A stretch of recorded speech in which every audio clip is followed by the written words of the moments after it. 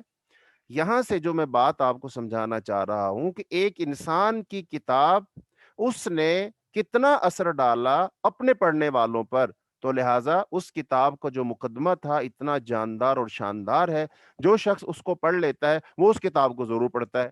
تو ایسے ہی یہ قرآن پاک کی جو پہلی سورت ہے، یہ وہی دباچہ ہے، وہی ایبسٹریکٹ ہے، وہی ابتدائیہ ہے جس میں قرآن پاک کے مضامین کو اختصار کے ساتھ بیان کر دیا گیا ہے۔ تو لہٰذا اس کو بہت ہی دھیان سے پڑھنا چاہیے۔ جس کو یہ سورت سمجھ آئے گی اس کے اندر 2 چیزیں پیدا ہوں گی، ایک تو وہ اس سورت کو سمجھے گا، دوسرا وہ قرآن پاک کو پڑھنے کی اس کے اندر ایک جستجو، ایک طلب، ایک پیاس اس کے اندر پیدا ہو جائے گی۔ اس لیے اس کا نام فاتحہ ہے۔ اور اب جو اس یہ بات کئی دفعہ تکرار کے ساتھ دہرا دی گئی ہے کہ اس میں سارے قرآن پاک کی جو موٹی موٹی اہم باتیں ہیں، اہم موضوعات ہیں، جو قرآن پاک سارا قرآن پاک مختلف واقعات بیان کر کے، قوموں کا ذکر کر کے جو چیز سمجھانا چاہ رہا ہے، وہ چند مضامین ہیں جو ہمیں سمجھ آ جائے۔ مثال کے طور پر اگر ان کو ہم اختصار کے ساتھ کہیں تو ان کا ہم کیا نام لیتے ہیں؟ ان کو ہم کہتے ہیں ارکان ایمان، یعنی اللہ پر ایمان، فرشتوں پر ایمان، کتابوں پر ایمان، آخرت پر ایمان، سابقہ کتب اور انبیاء پر ایمان، اچھی بری تقدیر پر ایمان۔ یہ جو ساری چیزیں ہیں، یہ بنیادی طور پر یہ 6 ارکان ہیں، یہ 6 ارکان ہی اہم ہے۔ اب ان 6 ارکان کو اگر ہم مزید ان کو اختصار کریں گے تو ہم ان کو 3 میں بیان کر سکتے ہیں۔ مثال کے طور پر سب سے پہلے آئے گا اللہ تعالیٰ کی توحید، نمبر 2 آئے گا رسول اللہ صلی اللہ علیہ وسلم کی رسالت، اور نمبر 3 آئے گا قیامت، یعنی اللہ رب العالمین، رسالت اور قیامت۔ تو یہ 3 موضوع ہوں گے جن 3 موضوعوں کو سمجھنا ضروری ہے، اور اگر ان 3 چیزوں کو کوئی شخص سمجھ لے تو اس کو پورا اسلام سمجھ آ جاتا ہے، اس کو پورا قرآن سمجھ آ جاتا ہے، اس کو پورا دین سمجھ آ جائے گا، اس کو رسول اللہ صلی اللہ علیہ وسلم کی بعثت اور نبوت، وہ ساری کی ساری باتیں اس کو سمجھ آ جائیں گی۔ تو لہذا اب ہم اگر اس کو کہ اس کے جو مضامین ہیں، اس کے اندر جو اختصار کے ساتھ قرآن پاک کی تمام جو کنجیاں ہیں، تمام فارمولے ہیں، تمام اہم باتیں ہیں، تو ان کو جو ذکر کیا گیا وہ کیا، وہ ساری کی ساری معلوم ہوں گی۔ قرآن پاک کے جو 3 نام ہیں نا، ان ناموں کی وجہ سے ہم ایسا کہہ رہے ہیں کہ قرآن پاک کے سارے مضامین اس کے اندر آ گئے. چونکہ صحیح احادیث کے اندر قرآن کا سورہ فاتحہ کا ایک نام کیا ہے؟ ام القرآن. یعنی قرآن کی ام کا معنی ماں ہوتا ہے نا. ام القرآن، ام الکتاب، القرآن العظیم. یعنی سورہ فاتحہ کو کیا کہا گیا؟ یہ قرآن عظیم ہے. اس کو کہا گیا یہ قرآن کی اور کتاب کی ماں ہے. تو اس کا مطلب ان ناموں کی وجہ سے ہم کہہ رہے ہیں کہ ان ناموں میں اختصار کے ساتھ قرآن مجید کے تمام بنیادی مضامین آ گئے ہیں. باقی قرآن ان کی تفصیل ہے. چنانچہ ابتدائی آیات میں اللہ تعالیٰ کی تمام صفات آ گئی ہیں، اس کی حمد و ثنا اس کے اندر آ گئی ہے، اللہ تعالیٰ کی تمجید آ گئی ہے. جیسا کہ حضرت ابو ہریرہ رضی اللہ تعالیٰ عنہ کی حدیث وہ گزری ہے جس میں تقسیم کیا گیا جب انسان کہتا ہے الحمدللہ، پھر الحمدللہ رب العالمین الرحمن الرحیم، تو اللہ پاک اس کا جواب دیتے ہیں. تو وہ سارے کا سارا اس کے اندر آ گیا. پھر ہے یوم الدین، اس میں جو ہے آخرت، ثواب و عذاب اور وعدے اور وعید کا ذکر اس کے اندر آ گیا. پھر ہے ایاک نعبد، اس میں بندوں کو اللہ تعالیٰ سے مانگنے، اس کے سامنے عاجزی کرنے، اپنی تمام عبادات زبانی ہوں یا بدنی ہوں یا مالی ہوں اسی کے لیے خاص کرنے اور اسے ہر شریک سے پاک کرنے، پاک قرار دینے کی تعلیم اس کے اندر آ گئی. اسے توحید الوہیت کہتے ہیں. یعنی کہ اللہ کو الہ ماننا اور ایک ماننا، الہ ماننا. یہ ہم کہتے ہیں لا الہ، تو الہ ماننا. تمام پیغمبر اسی کی دعوت دیتے آئے ہیں. یعنی پیغمبروں نے آ کر جو توحید کی 3 اقسام ہیں نا، توحید ربوبیت، توحید الوہیت اور توحید اسماء و صفات، تو انبیاء نے زیادہ جو دعوت دی وہ توحید الوہیت کی دی ہے. تو وہ اس کے اندر آگے ایاک نعبد اور وہ ایاک نستعین میں اپنے آپ کو مکمل طور پر اللہ کے حوالے کرنے، اسی پر توکل کرنے اور اسی کی عبادت کرنے اور دوسرے تمام معاملات میں اسی سے مدد مانگنے کی تعلیم ہے کہ اگر اس کی مدد نہ ہو تو کچھ بھی نہیں ہو سکتا. اسے استعانت کہتے ہیں، مدد مانگنا. اور آگے ہے الصراط المستقیم، اس کے اندر اس میں کیا آ گیا؟ شریعت کے تمام احکام آ گئے، پورا اسلام، پورا قرآن اس میں آ گیا جب ہم صراط مستقیم مانگتے ہیں. تو آگے ہے اہدنا، اہدنا اس میں زندگی کے ایک ایک لمحے میں راہ راست پر چلنے اور آخری دم تک بلکہ جنت میں پہنچنے تک اس پر قائم رہنے کی دعا کی تعلیم اس کے اندر آ گئی. اور انعمت علیہم، اس میں انبیاء، صدیقین، شہداء، صالحین کی تاریخ اور ان کے واقعات کی طرف اشارہ اور ان جیسے اعمال صالح اختیار کرنے کی ترغیب تاکہ ان کے ساتھ جنت میں جا سکیں. یہ سب کا سب انعمت علیہم میں آ گیا. المغضوب علیہم میں یہود اور ان تمام اقوام کی تاریخ کا ذکر ہے جو حق جاننے کے باوجود اس کی مخالفت پر اڑ گئے. تو الضالین میں نصارہ اور ان تمام لوگوں کے واقعات کی طرف اشارہ ہے جو راہ راست سے بھٹک گئے اور ان دونوں قسم کے لوگوں کے اعمال بد سے اجتناب کی تلقین ہے تاکہ ان کے ساتھ جہنم میں جانے سے بچے رہیں. تو ان 7 آیات میں قرآن مجید کے جو مزید مضامین کا ذکر ہے، ہر آیت کی پھر اس کی الگ الگ تفسیر جب کی جائے گی تو اس کی وہاں آ جائے گی. تو اس بحث سے یہ پتہ چلا کہ قرآن پاک کی جو صورت ہے یہ انتہائی جامع صورت ہے، اسی لیے اسے قرآن عظیم کہا گیا، ام الکتاب کہا گیا. قرآن پاک کی سب سے عظیم صورت اسے کہا گیا کہ اس کے اندر قرآن پاک کی کے تمام جو مضامین ہیں، جو مرکزی مضامین جس پر قرآن پاک بحث کرے گا وہ سارے کا سارا اس کے اندر آ جاتا ہے. تو اس لیے اس صورت کی بہت اہمیت ہے، بہت اہمیت ہے اس کے اندر.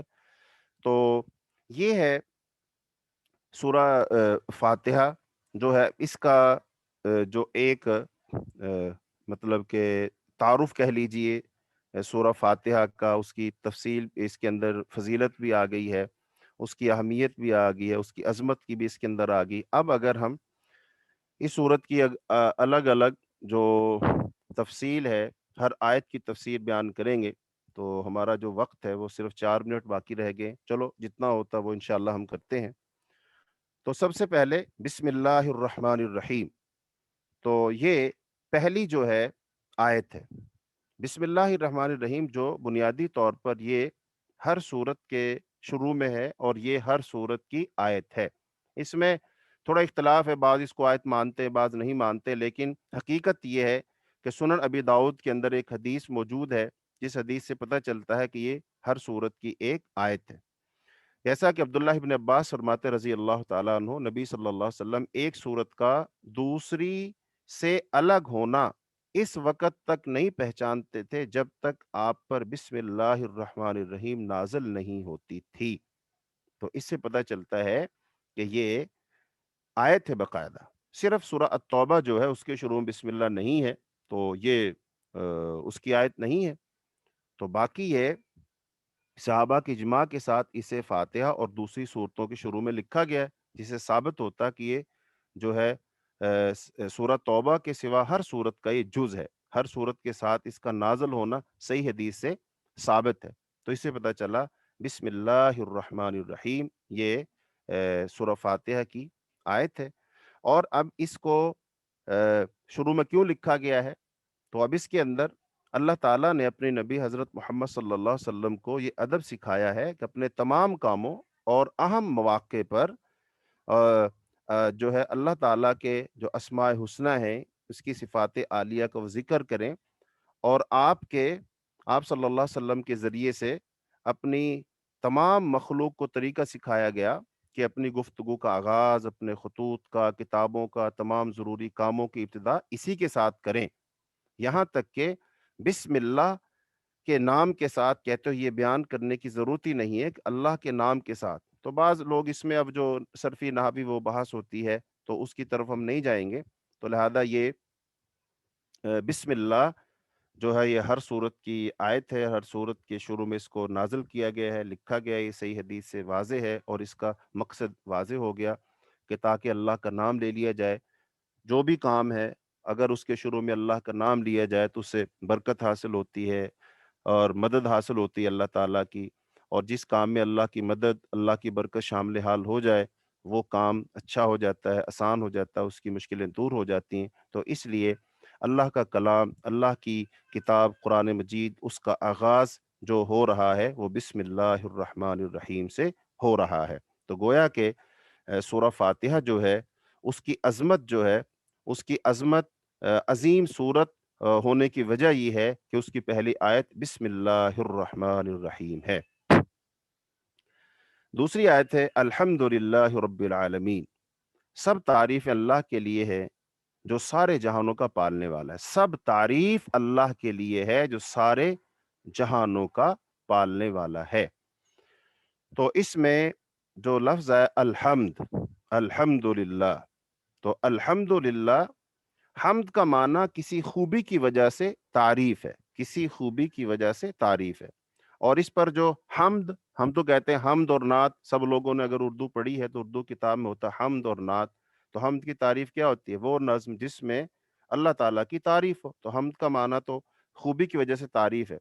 پھر اس پر لام، الف لام آ گیا، تو الف لام، تو یہاں سے یہ بات سمجھیے گا کہ قرآن پاک کا کوئی حرف بھی ایسا نہیں ہے کہ جو مطلب کہ جو زائد ہو، جس کا کوئی معنی مفہوم نہ ہو۔ اب یہیں پر آپ الف اور لام کو دیکھ لیجئے۔ الف اور لام اس کو کہتے ہیں لام استغراق۔ اس استغراق بنا نا غرق سے، غرق ہو جانا کس چیز میں، ڈوب جانا۔ تو اس سے مراد یہ ہے کہ ہم کے تمام افراد ہیں، یعنی جو تعریف بھی ہے اللہ ہی کی ہے، نہ کسی دوسرے خود ساختہ معبود کی، نہ کسی مخلوق کی، کیونکہ مخلوق میں اگر تعریف کے لائق کوئی خوبی ہے تو وہ اسی کی پیدا کردہ ہے، یعنی اللہ تعالیٰ کی پیدا کرتا ہے۔ مثلا ہم پھول سونگھتے ہیں اور پھول سونگ کر اس میں خوشبو آتی ہے تو ہم کہتے ہیں واہ کیا بات ہے۔ تو اس کا مطلب آپ پھول کی تعریف اگر کریں کہ یار یہ پھول کتنا اچھا ہے، تو در حقیقت آپ کس کی تعریف کر رہے ہیں؟ اس کے بنانے والے کی تعریف کر رہے ہیں۔ اسی طرح کائنات کی کوئی چیز، زمین دیکھیے، آسمان دیکھیے، سورج دیکھیے، حتیٰ کہ انسان کو دیکھیے، انسان میں خاص طور پہ انسان کا جو دماغ ہے، اس کی عقل ہے، اور جو انسان کا دماغ ہے ابھی تو یہ دریافت ہو رہا ہے، ابھی تو دریافت ہوا ہی نہیں ہے۔ دنیا میں جتنی ترقی ہو رہی ہے ابھی تک تو اس ترقی میں جو انسان کا دماغ استعمال ہوا ہے وہ تو ایک چوتھائی بھی استعمال نہیں ہوا ہے۔ تو اس کے سارے کرشمے ہیں، ساری چیزیں ہیں، ان میں سے ایک یہ چیز ہے جو آپ زوم کے ذریعے سے، میں اور آپ سے مخاطب ہوں، ہم کلاس پڑھ رہے ہیں، یہ انسانی دماغ نے اس چیز کو بنایا نا، کہ آپ کہاں یو کے بیٹھے ہیں، کہاں میں بیٹھا ہوں، اور آپ جو مختلف ممالک یا شہروں میں ہیں تو اس کے ذریعے ہم جڑے ہوئے، تو یہ انسان نے بنایا۔ اب اس چیز پر ہم کتنی تعریف کریں، تو جب بھی ہم تعریف کریں گے بظاہر وہ کسی انسان کی، لیکن انسان میں یہ صلاحیت کس نے دی، دماغ کس نے دی، اللہ نے دیا، تو گویا کہ یہ ساری کی ساری تعریف کس کو جائے گی، اللہ رب العالمین کو جائے گی۔ اس لیے الف لام شروع میں لگا دینے کا مطلب ہوا ساری کی ساری تعریف، کل تعریف کسی بھی چیز کو دیکھ کر ہم کرتے ہیں تو در حقیقت ہم اللہ کی تعریف کر رہے ہوتے ہیں۔ الحمد رب العالمین، آگے اس میں لفظ رب اور العالمین، اس کو انشاءاللہ الرحمن ہم کل بیان کریں گے۔ تو کل سے ہم اس قدر تفصیل میں نہیں جائیں گے، تو کل آج تو چونکہ یہ سورہ فاتحہ اس کا جو اس کو بطور دباچہ کے ہم کہہ رہے تھے کہ اس کو ہم نے سمجھنا چاہیے، تو زیادہ سے زیادہ یہی ہے کہ ہم سورہ فاتحہ کو اسی طرز پر تفصیل کے ساتھ سمجھیں گے، تو پھر ہم انشاءاللہ جو ہے ہر صورت میں سے مختصر طور پر بیان کرتے ہوئے گزر جائیں گے، تو اس میں امید ہے وہ ساری بنیادی باتیں آ جائیں گی۔ تو اللہ رب العالمین سے دعا ہے اللہ تعالی ہمیں قرآن کو سمجھنے کی توفیق عطا فرمائے، قرآن کے ذریعے سے اللہ تعالی ہماری دنیا کو اچھا کرے، آخرت کو اچھا کرے۔ اللہ رب العالمین اس رمضان کو ہمارے لیے نافع بنا دے، ہماری زندگی میں اس سے سدھار آ جائے، ہماری اصلاح ہو جائے، اور اللہ تعالیٰ جب تک ہمیں زندہ رکھے، دین پر، ایمان پر، اسلام پر زندہ رکھے، جب اللہ ہمیں موت دے ایمان والی، اسلام والی، کلمے والی موت نصیب فرمائے، اور اللہ رب العالمین آپ سب لوگوں کو جزائے خیر عطا فرمائے۔ یہ خاص اللہ کا انعام ہے کہ آپ دین کی طرف متوجہ ہوئے، آپ کے دلوں میں اللہ نے اس بات کو ڈالا، جو کہ حدیث میں آتا ہے من یرید اللہ بہ خیرا یفقہہ فی الدین، اللہ جس کے ساتھ خیر کا ارادہ کرتا ہے اللہ اس کو اپنے دین کی سمجھ عطا فرماتا ہے۔ تو آپ سب پر اللہ کا فضل اور احسان ہے، تو لہذا اس احسان کو جاری رکھیے، اور اپنے نفس کو منا کر، گھیر کر، وقت نکال کر، سستی کاہلی کو دور کر کے، شیطانی جو وسوسے ان کو جھٹک کر آپ اس طرف ضرور آئیے، اور پھر اللہ تعالیٰ جزائے خیر عطا فرمائے ہمارے ان معاونین کو، علوم اکیڈمی کے تمام حضرات کو جو ہمارے لیے یہ بندوبست کر رہے ہیں، اللہ تعالیٰ ان کے لیے آسانی فرمائے، اللہ ہم سب کے اس عمل کو اپنی بارگاہ میں قبول فرمائے۔ ہم اپنی کلاس کا اختتام کرتے ہیں کفارہ مجلس کی دعا کے ساتھ، تو انشاءاللہ پھر آپ سے ملاقات ہوگی کل، تب تک کے لیے اللہ حافظ، سبحانک اللہم و بحمدک، اشہد ان لا الہ الا انت، استغفرک و اتوب الیک۔ السلام علیکم ورحمۃ اللہ وبرکاتہ۔